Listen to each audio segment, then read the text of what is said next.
Hello student, आज हम EVS में यूनिट नंबर 4 आवर एनवायरनमेंट और इसमें जो यूनिट नंबर 13 है मीन्स 13 है डायरेक्शन, डिस्टेंस एंड टाइम, उसके बारे में सीखने वाले हैं। जैसे कि हम सबसे पहले डिफ़िकल्ट वर्ड सीखेंगे। यहाँ पे लिखा है डायरेक्शन। डायरेक्शन यानी दिशा, डिस्टेंस यानी दूरी एंड टाइम यानी समय। यहाँ पे ये जो दो वर्ड है डायरेक्शन एंड डिस्टेंस, ओके, तो ये किसी भी स्थान को दर्शाने के लिए उसके लिए उसका उपयोग किया जाता है। जैसे कि अगर आपको किसी भी स्थान की सटीक स्थिति मालूम करनी है तो उसके लिए आपको उसका डायरेक्शन यानी दिशा एंड डिस्टेंस यानी दूरी, ये बात मालूम होना ज़रूरी है। आज हम इसी बारे में पढ़ने वाले हैं, direction, distance and time. Position, difficult words देखते हैं। पोजीशन यानी स्थिति या फिर स्थान। पोजीशन यानी स्थिति या फिर स्थान। देन लोकेशन यानी स्थान या फिर ठिकाना। लोकेशन यानी स्थान या फिर ठिकाना। देन यहाँ पे लिखा है east, west, north and south. तो ये जो चारों वर्ड है ये डायरेक्शन रिलेटेड है, यानी दिशाएं दर्शाते हैं। मीन्स और दिशा के नाम भी है। ईस्ट यानी पूर्व या फिर पूरब, वेस्ट यानी पश्चिम, नॉर्थ यानी उत्तर एंड साउथ यानी दक्षिण। तो ये जो चारों है वर्ड्स है, east, west, north, south, okay, ये दिशाएं है, दिशा के नाम हैं। देन यहाँ पे लिखा है राइजिस। टू राइज यानी उदय होना, ऊपर उठना। एंड सेट, जैसे यहाँ पे लिखा है every day the sun sets, okay, यानी सूरज के संदर्भित बात हो रही है। ओके, टू सेट मीन्स अस्त होना, जैसे कि शाम को सूरज अस्त होता है। टू सेट मीन्स अस्त होना। नियर यानी पास एंड फार यानी दूर।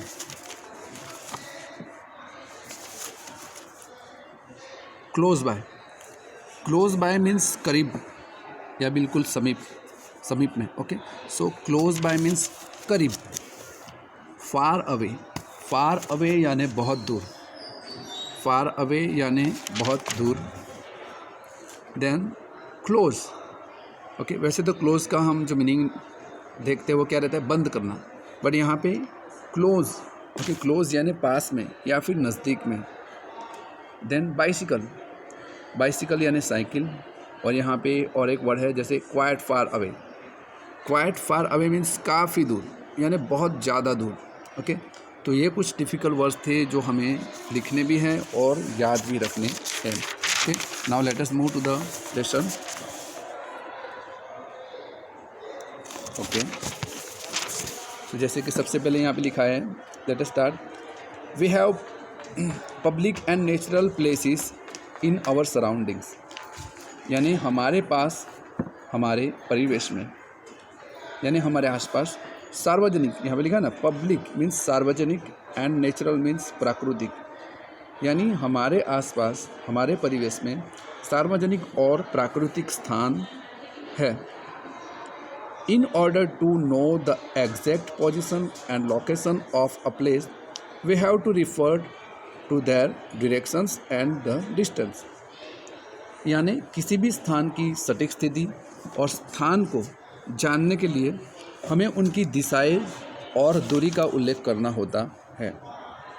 Also we have divided the day into different parts, और इसके अलावा हमने दिन को भी अलग अलग भागों में विभाजित किया है, जैसे सुबह, दोपहर, शाम, रात। ओके, जैसे कहते हैं ना हम, मॉर्निंग, नून, आफ्टरनून, इवनिंग, नाइट। ओके, इसी तरह अलग अलग हिस्सों में, अलग अलग भाग में हमने दिन को विभाजित किया है। These parts can be referred to as time. Okay, और इन भागों को समय के रूप में संदर्भित किया जा सकता है। Information about directions, distance and time are given below. Okay, यानी दिशाएं, दूरी और समय, ओके, इनके बारे में जो कुछ भी जानकारी है वो नीचे दी गई है। सबसे पहले डायरेक्शंस यानी दिशाओं के बारे में हम सीखते हैं। Look at the picture given, है ना, यानी यहाँ पे जो चित्र दिया गया है उसे हमें देखना है। इट इज़ मॉर्निंग, यानी यह सुबह का वक्त है। द सन इज़ राइजिंग, यानी सूरज चढ़ रहा है, मीन्स सूरज का उदय हो रहा है। The direction in which the sun rises is called the east, यानी जिस दिशा में सूरज उदय होता है उसे पूर्व कहा जाता है। Okay, you can see in this picture, यहाँ पे जो लड़का है, ओके, उसके सामने यहाँ पे जो एरो करके दिशा बताई गई है वो कौन सी है? ईस्ट। ओके, यानी उस दिशा में सूरज उगता है, यानी सूरज का उदय होता है। The boy is facing the rising sun, he is facing the east, यानी ये जो लड़का है वो उगते सूरज की ओर खड़ा है। राइजिंग सन यानी उगते सूरज की तरफ खड़ा है। Okay, he is facing the east, okay, यानी वह पूर्व दिशा की तरफ खड़ा है। Behind him is the west, यानी उसके पीछे कौन सी दिशा है? वेस्ट। ओके, यानी उसके पीछे पश्चिम दिशा है। The boy's left hand points to the north, यानी लड़के का जो बायां हाथ है ये वाला, ये नॉर्थ यानी उत्तर दिशा की तरफ इशारा करता है।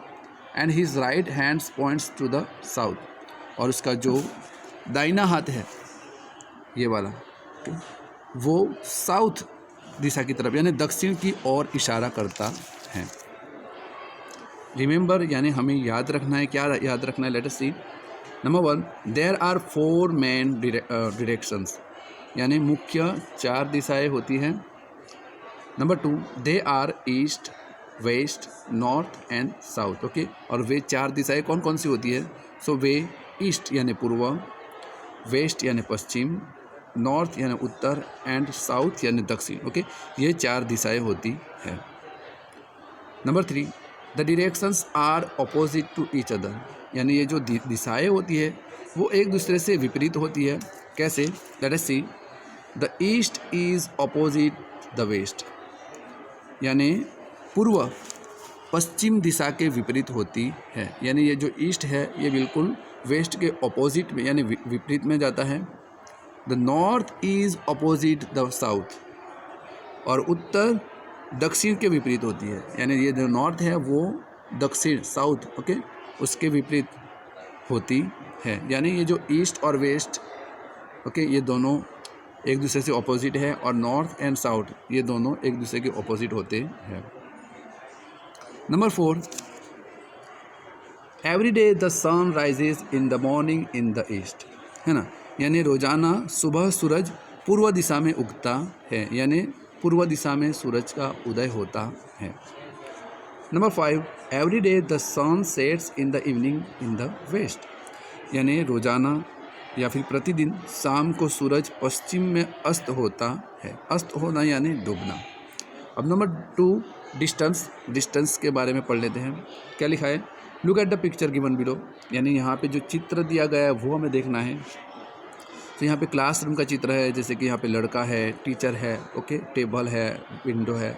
तो यहाँ पे क्या लिखा है? Let us C.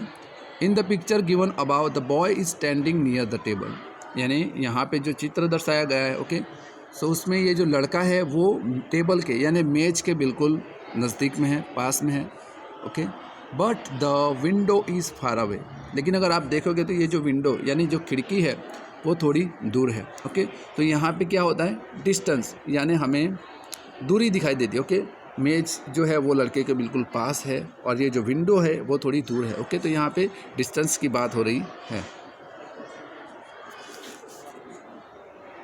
Look at some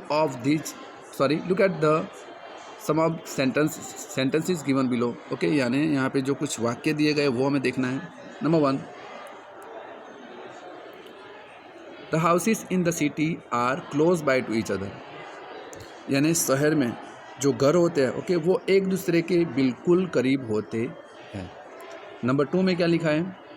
the houses in the villages are far away from each other, यानी अगर हम गांव की बात करें, ओके, तो वहाँ पे जो घर होते हैं वह एक दूसरे से बहुत दूर होते हैं। ओके, तो ये डिफरेंस है बिटवीन सिटी एंड विलेजेस।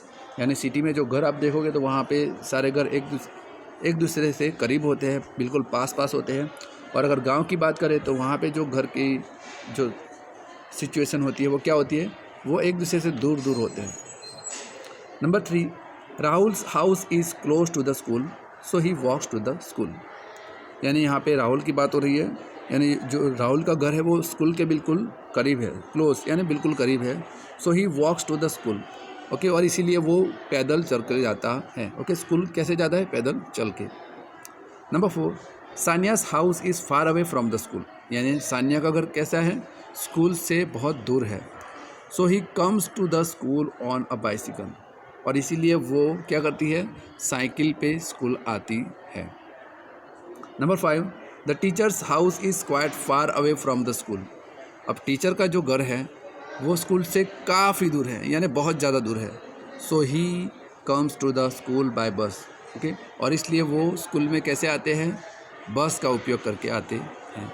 सो आप यहाँ पे देख सकते हो सानिया का जो घर है वो स्कूल से बिल्कुल करीब है, सॉरी राहुल का जो घर है वो स्कूल के बिल्कुल करीब है, सानिया का जो घर है वो स्कूल से थोड़ा दूर है, और टीचर का जो घर है वो स्कूल से काफ़ी दूर है। ओके, तो यहाँ पे दूरी है ना, आपको दूरी डिस्टेंस से पता चलता है कि आप किस तरीके से किसी स्थान पे जाओ। जैसे कि यहाँ पे स्कूल पे जाना है सबको, ओके, तो राहुल का जो घर है वो स्कूल के बिल्कुल करीब है तो वो पैदल चल के जाएगा। सानिया का घर स्कूल से थोड़ा दूर है, ओके, तो वो पैदल चल के नहीं जा सकती, इसलिए वो साइकिल पे जाएगी। अब टीचर यानी शिक्षक का घर जो है वो स्कूल से काफ़ी दूर है, ओके, यानी पैदल जाना भी पॉसिबल नहीं है और साइकिल लेके जाना भी पॉसिबल नहीं है। ओके, सो वो क्या कर रहे हैं, बस बाय बस यानी बस से जा रहे हैं। तो ये आपको समझ में आता है कि अगर किसी भी प्लेस, किसी भी जगह के आपको डिस्टेंस पता है तो आपको ये आइडिया आएगा कि आप उस जगह पे किस तरह से पहुंच सकते हैं। रिमेंबर, ओके, अब यहाँ पे हमें क्या याद रखना है, when